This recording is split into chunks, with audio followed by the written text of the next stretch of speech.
Cartesian dualism to do so, they might be inviting a lot of stuff into what's reasonable down the line that they don't even realize they're inviting. Now, the good news is, in these conversations about consciousness that are going on today, almost nobody starts from a place of Cartesian dualism. But they all start from somewhere. And that's the point. Every one of these runs into problems. And any one of these theories adopted too quickly could easily create similar problems for people to the mind-body dualism of Descartes. So we gotta take these theories seriously. We gotta ask the question, if it's not like Descartes thought, that mind and body are two different substances, then where exactly does this type of subjectivity emerge? Where do the physical states of the brain turn into the seemingly unified stream of phenomenal consciousness that we all experience? There's a famous thought experiment in this area where we can get thinking about this stuff, commonly known as the philosophical zombie thought experiment, put forward by that same guy we talked about before, the philosopher David Chalmers. The thought experiment goes like this. Imagine somebody standing next to you that from the outside appears to be an exact copy of you. This copy behaves exactly as you'd behave. It reacts to everything exactly how you'd react. But the catch is to David Chalmers that this copy is what he calls a zombie, meaning that despite looking and acting just like you, it doesn't have any sort of internal subjective experiences that go along with its behavior. The zombie has no phenomenal feel, as he says. There are no qualia in the mind of this zombie. In other words, it doesn't feel like anything to be this zombie. The follow-up question to this is simple. Do you think that the existence of something like this zombie is possible? Is it possible for something to look entirely conscious from an outside perspective, but not actually be feeling anything like we feel in a phenomenal stream of consciousness where it feels like something to be me? Or would any person, or zombie for that matter, that can have perceptions, think, form memories, direct its attention, and all that, would that creature necessarily be conscious simply because there's no other way to be able to do all those things without being conscious? Another question is, could we have evolved without consciousness? And if this seems like another one of those cringe questions, I can empathize with you. I mean, on one level, this can seem like a totally unanswerable question at this point, so why even waste your time on it? Why waste your time talking about hypothetical zombies that don't actually exist? Yeah, I guess zombies could exist in theory, okay? And I get it, I think. How do I know that you're conscious, man, right? How do I know that I'm not the only conscious person? You know, the classic philosopher drum circle moment where everybody's making a bunch of noise and we're all supposed to dance to it like it means something. I get that.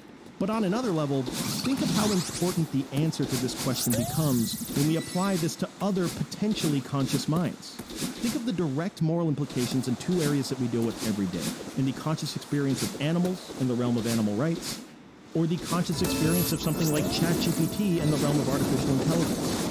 In both of those cases, the philosophical zombie of Chalmers starts to make a lot more sense. Because if we don't have an answer to the question of when the type of conscious experience that we have arises, then we don't know at what point animals or AI need to be given certain moral protections.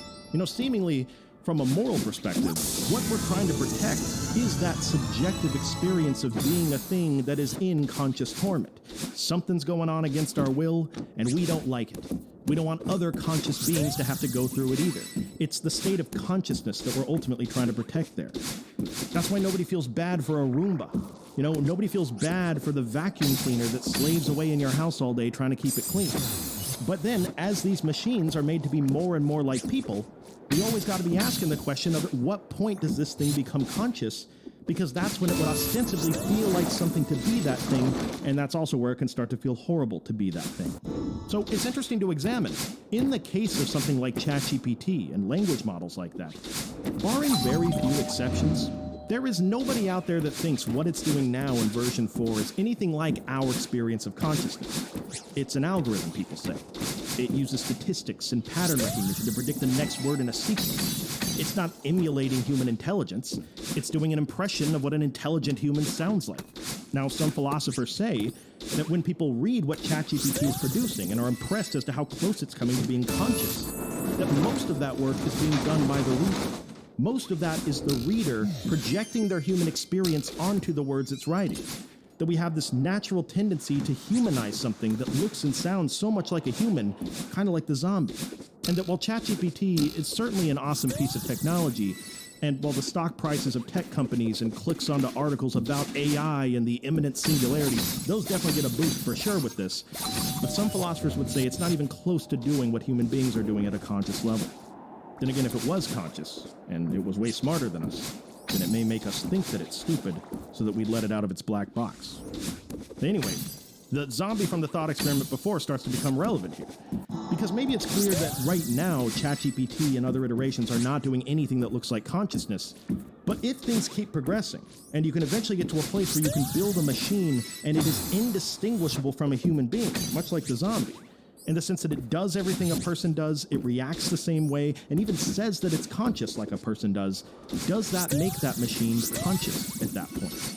There are philosophers who say that it does. That if we're talking about something that's truly indistinguishable from a conscious person, if we're saying that that is not conscious, what are we even talking about at that point? It seems like a false distinction. Susan Blackmore says it this way. She's paraphrasing a point from the work of Daniel Dennett, but I just love the way that she puts it here. She says, quote, "The idea is ridiculous," they claim, "because any system that could walk, talk, think, play games, choose what to wear, or enjoy a good dinner would necessarily be conscious. When people imagine a zombie, they cheat by not taking the definition seriously enough," end quote. On that same point of emulating every single thing about the brain and what it's doing, and then wondering if the machine would be conscious at that point, the philosopher Keith Frankish says, quote, "I think if you could really understand everything the brain is doing, its 80 billion neurons, interconnected in goodness knows how many billions of ways, supporting an unimaginably wide range of sensitivities and reactions, including sensitivities to its own activity, if you could really imagine that in detail, then you wouldn't feel that something was left out," end quote. If a machine could be built to emulate all the functions of a conscious creature, would it, from a functionalist perspective, have to be considered conscious? And more than that, would we know it if something ever got to that point? Or is it more likely that something would look mostly conscious, and then we do what we always do as humans, project our own experience onto the thing and assume that it must feel the same way that we do? Enter the